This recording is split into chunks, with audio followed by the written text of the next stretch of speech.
in your rambling, incoherent response were you even close to anything that could be considered a rational thought?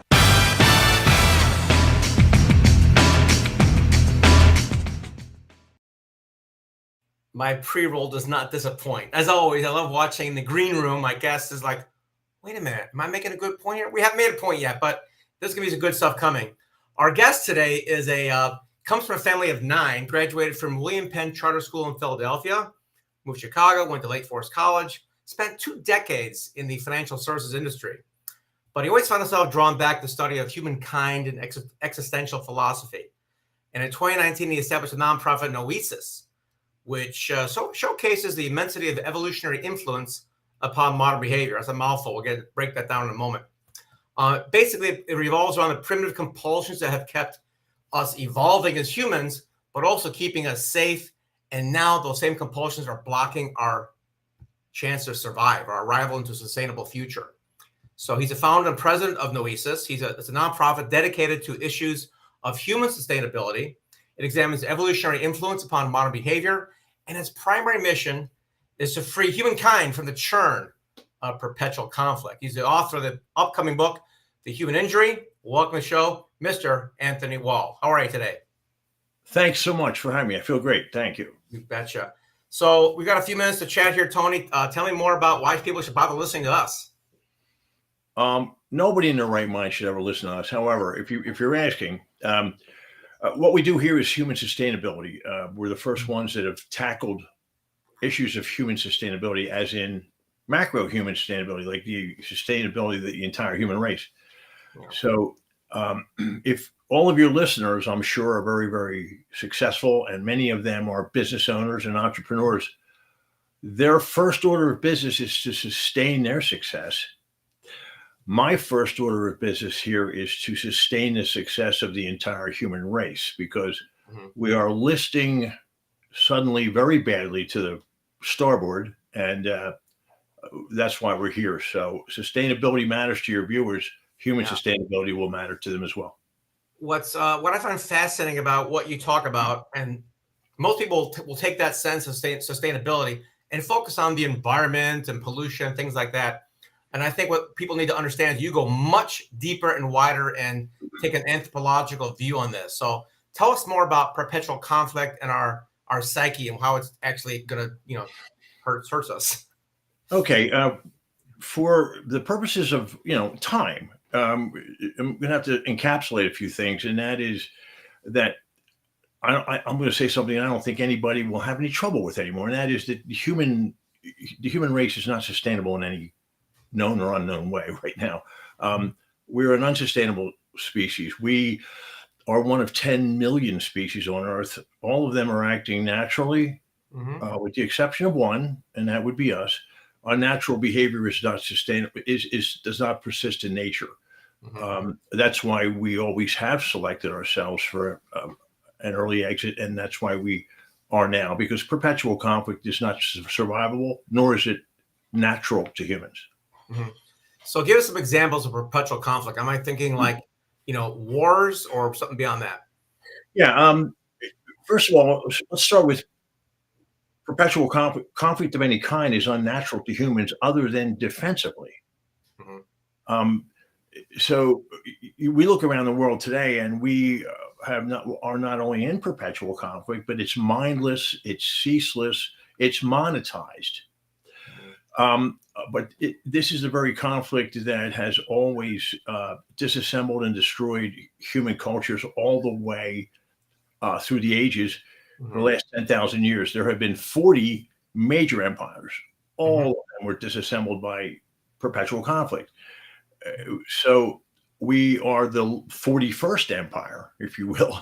Yeah. And we look around, and these models of endless and ceaseless and mindless conflict are, again, we won't survive them. And I'm open for business for any alternative argument that would say otherwise. That's right.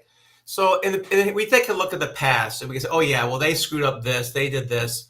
Mindless conflicts, things about dumb things like, land and ideas. So how come that if we have another major conflict, why don't we just renew like we've done in the past? What's different about this time? Well, What's rather to answer that, I got to answer. So if you take a look at, you said there's been 40 times where we've like risen and fallen. Yeah. But there's been something coming from the ashes each time to get better, but we didn't get better. We just had the same thing over and over again. Why is this one the big calamity on the 41st time? Because we learned how to split an atom. The minute we did, we're nobody's going to get out alive. And when I say stuff like that, I can't go around saying stuff like that and not being able to say something right away. Everybody looks around the world and calls this a new low. I'm afraid I can't concur. This is our latest new low, Doug. This is 40 empires, Mesopotamian, ancient Roman, ancient Greek. It goes on and on. All of them were disassembled and destroyed in precise fashion. When we are in the presence of any precision, any mechanism whatsoever is a mathematical thing. The precision with which we fail is what attracted me. Macro-humanism, and that is that the behavior of any individual cannot be in any way predicted, but the behavior of large groups is precisely predictable, quite a disparity. And that's what hooked me in. That's what got me into macro-human behavior, the idea that it was so cookie cutter in nature. What we were calling complex never was. If you can call 2 and 2 equals 4 complex, then we're complex. Yeah. So that attracted me. There's something going on there, and I got busy looking for it. That's how we got here. Yeah. And I think one of the things that I was really fascinated by reading your stuff is some of the core elements of this perpetual conflict. One of them being the idea of lesser beings. And you made some great examples to me talking about, well, it's not just a race thing or an intelligence thing. It goes much deeper than that. Can you explain more about why that's probably one of the core issues of why we keep screwing each other up? Well, we come from the same. First of all, there are central assumptions that problem solvers have to have. We're problem solvers. Running around a stage talking about doom and gloom for humanity is not going to get me anywhere, and nobody should hang around for that.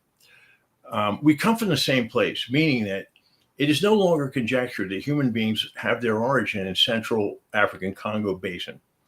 Now, I want to say something quickly about this. If somebody were to say, I don't believe that, I say to them, I will fight alongside of you to preserve anything you believe, truly, anything. But when we get done that fight, we come back to our central assumptions here, and that is that we all come from the same place. Human beings are linked genetically to the tune of 99.99%. So our evolutionary timeline on this earth, once a matter of some conjecture even 50 years ago, is no longer so. I mean, we can determine what somebody had for breakfast on a Tuesday 75,000 years ago. It means that what we're able to know about ourselves, we're trying to fix everything, all the messes we made. At Noēsis, what we're trying to do is fix we're working on the cause of what we do rather than the effect. We keep stumbling out of the gate because unnatural behavior will always do that. What do I mean? We are collaboration machines. 50,000 prior generations of wandering human beings. We had to assist and be assisted. We need appreciation. We need to appreciate. All of those things were discouraged and crowded out when we reached all areas of the globe 10,000 years ago, and we settled down into larger and larger populations. We took up behaviors of acquisition. These were random events, random. Nobody got together and said, let's blow up the human race.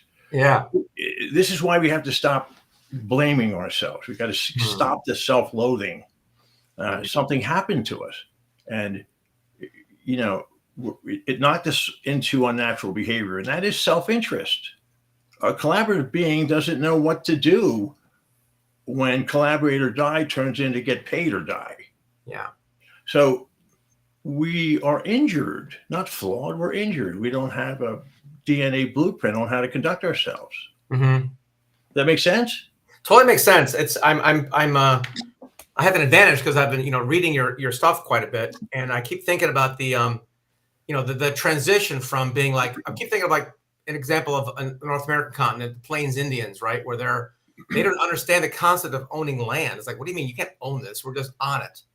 And somebody came up with the idea of a deed and property, and wipe them out, and now we've got this acquisition thing. So I think am I right? That's part of the Yeah, no, you don't know how right you are. It's interesting that you brought up Native Americans. Very interesting.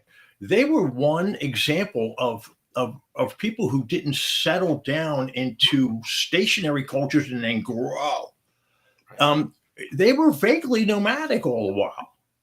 And they never left collaboration, never left it. There was no ownership. You're right. It was only the larger and larger populations that had control for the first time, was introduced upon a human being for the first time, and like food supply control. So a hungry human was a compliant human, but a compliant human was also a resentful human because they were now lesser. Yeah. Show me a lesser being, and show me any dynamic that they inhabit. I don't care if it's a restaurant of a greasy spoon or a greasy spoon restaurant in the back, or I don't care if it's a country club board. I don't care if it's an entire country. Yeah. Show me a lesser being, and I'll show you the failure of whatever dynamic they inhabit. Mm-hmm. Is it that simple? I have to say, yeah. Unfortunately, it is. Right. So this is a socio-mathematical constant when we're in the company of precision. Mm-hmm. What caused it? Unnatural behavior. Right. Greater and lesser beings. We are like and equal beings. Mm-hmm. Now, people say to me, so we got to go back to wandering? No, where's there to go? If you can tell me somewhere we can wander to, Doug, let's do that. But the point is that we are now stationary and acquisitive beings. Capitalism is our only choice. Mm-hmm. But we fail in this iteration of it. Right. Yeah. So people are surprised already. Like, wait a minute, I thought you were going to socialism. Am I happy to surprise them? Capitalism's our only choice because it makes us free. Mm-hmm. Mm-hmm. But the decisions we make in it, there are no lesser beings. There are only necessary beings. Right. So, we're going to start there with that simplicity. See where we go.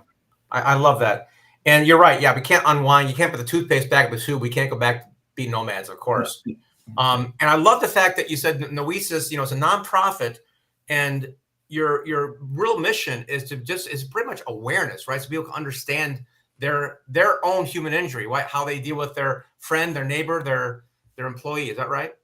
Yes, it is. What we're going to ask human beings to do is to move away from self-loathing. We think we've been bad boys and girls. We were swept along with something that happened to us as opposed to something we chose. Right. What choice are we making when we replicate failed models? What choice is going on there? None. Right. We're a species that just doesn't understand ourselves. But now, with the human evolutionary timeline on Earth so well understood, mm-hmm. we can actually meet ourselves for the first time. Actually we don't know ourselves. Why? We haven't met ourselves. There are umpteen impulses and compulsions that lie underneath our ability to our conscious mind. They're making the rules. Never mind are they having an impact? No, they're making the rules. Right. And so we misinterpret our environments every day. Yeah. Well, what could happen there? What could go wrong? Mm-hmm. We're coming out of the gate with a misinterpretation. We blame somebody. It's a threat. They forcefully reject our blame, and we go nowhere fast from there. Yeah, go backwards. I'm so curious about you for a moment. Now, I know you spent a couple decades in the financial services industry. How did you get involved with this big project of basically saving the human race? I was always drawn toward observation. That's the real fast answer. Early, in the bio, it says existential philosophy. Let me abandon the big words here. I don't want to. It really just, if existential philosophy could talk, a very stark, realistic view of the world. It's, whatever's in front of us, it's real. We got to deal with it. It's knowable. Mm-hmm. So I was always taking the observation over over judgment or blame. Mm-hmm. Judgment or blame. When all that melted away, I realized that blame was an economic model. Something that never works. We monetized it. We didn't understand what we were doing, and now we are in a blame rejection cycle. When we blame someone, we have to understand that blame is a threat. Mm. And that's why it's so forcefully rejected. And if we blame someone, it doesn't matter how accurate our blame is. It's actually irrelevant. It's a threat to the human mind, which is why it's so forcefully rejected. Which creates the conflict. It's a pressure cooker. Yeah.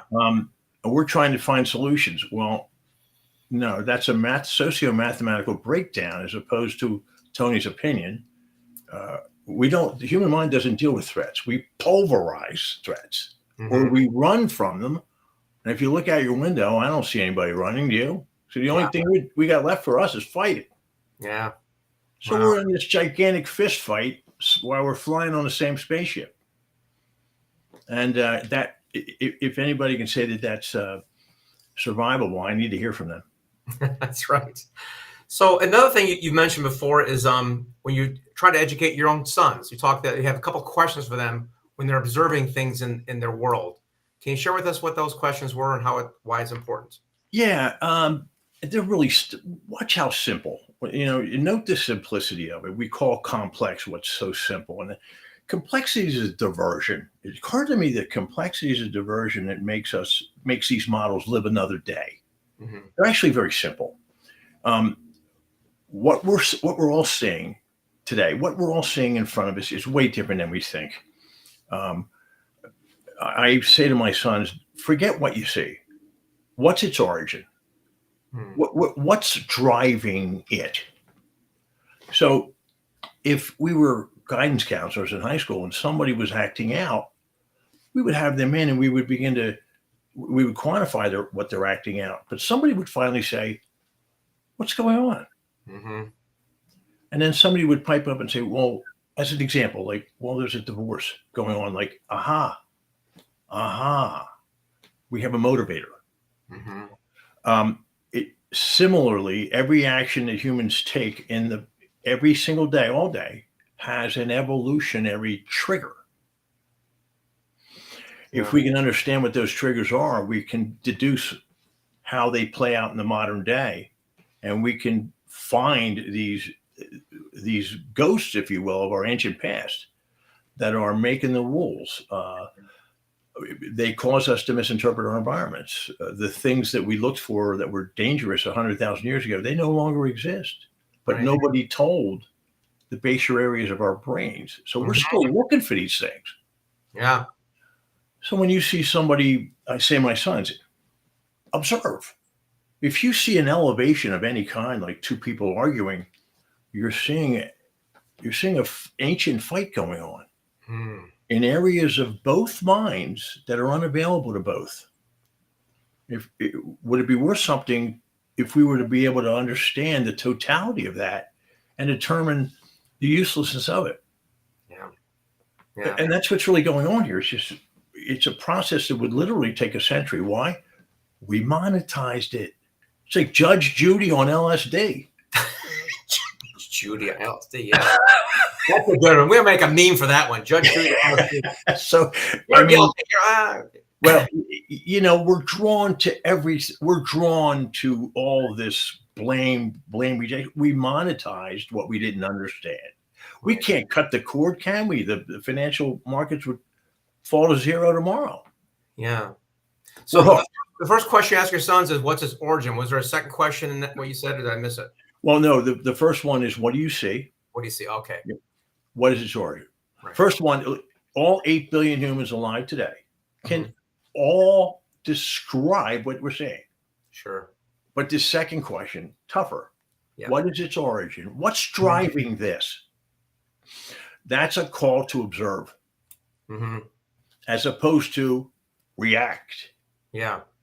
React, if it could talk, and say, look at all these jokers. We're scumbags. We're losers. Wait a minute. There are so many evolutionary impulses and compulsions pressing on our present moments. Who do we think we are trying to move Mount Everest that we can't even see? Can't even see Mount Everest if we're pushing against it.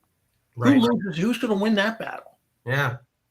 So we need to understand that we're helpless and frightened, lost beings as opposed to scourges. We hear this word. We're a scourge. How about we're the most remarkable, rare, amazing species, perhaps in the galaxy? I just gave us a real big promotion. So this is why we will form a chain we go right into action when there's somebody in need. We'll form a human chain to save them. That's when we're home. Right. We walk away from that feeling good as we step over the bodies and streets of the most amazing creature in the galaxy. Gosh, it's such a so this, we don't do politics here. We're observers. We're all on the same spaceship. right. So let's have fun with this. Let's say we're on a boat tour and we go by an aircraft carrier with 5,000 people on it, and they're all engaged in a gigantic fist fight. Would we be concerned about that? Spaceship Earth, it's only one spaceship. We're all the same, and we're in a perpetual fist fight. We can't get out of it. Nobody's going to get up and get out. It's just not a casual concern. Right. So to end on a high note now, because you're making sense on the socio-mathematical formulas being, hey, it's getting worse each time we mess up. Tell us more about Noēsis and how we can help out with saving our species. Thank you, because this is something I've had to was always in place, but people have noted correctly that I'm hovering over symptoms, and they want me to move along, and I say to them, actually, it's very purposeful what you see. Tomorrow, all of your listeners, every one of them, they didn't think about this. We will quantify our concerns, and we will solve them. We solve our concerns, and then we enjoy the life we live, but only after our concerns are assuaged. Right. Yeah. So what we're doing is we are hovering over the bad news because bad news is good news. The bad news kept us alive when we were during our migratory journey. Nobody with good news had any value. And that's why when somebody tells us bad news, we get hooked into it like, hey, wow, this is great. Tell us more. Right. It's connected to negative information. Negative information kept us alive while we were evolving. Right. Yeah. Now, would it be worth something if everybody in the world knew why we were gossiping against our friends or nitpicking everything we see? We're looking for negative information for our tribes that died eons ago. Right. So this is an example of anchors that we drag around. And it's really tough to basically say that's ridiculous. It's not ridiculous at all. It's actually quite demonstrable. Yeah. No, the limbic brain, the croc brain is what guides, makes every decision in our life. We just don't even talk about it much or understand it really. It's right. So a misinterpretation comes out of the gate, and then we are threatened and we vanquish what we've already misinterpreted. Again, this comes out bad and goes bad from there. Yeah, right. Oh, to know it has value. To know it. Right. And that's the point I want you to really drive home in the last 2 minutes of our show here is we've got, we're hardwired for something that's really good. And the past, whatever, a couple hundred years, really, we've gone down this path of acquisition, all these different things because of unnatural behaviors. How do we, on a daily or maybe hourly basis, come back to we are all one? We are together on this thing. First of all, there is here's something that nobody can challenge, and that is we come from the same place. We can get ourselves on the same page right away. So if we got 1,000 dogs and put them together, none of them are going to fight.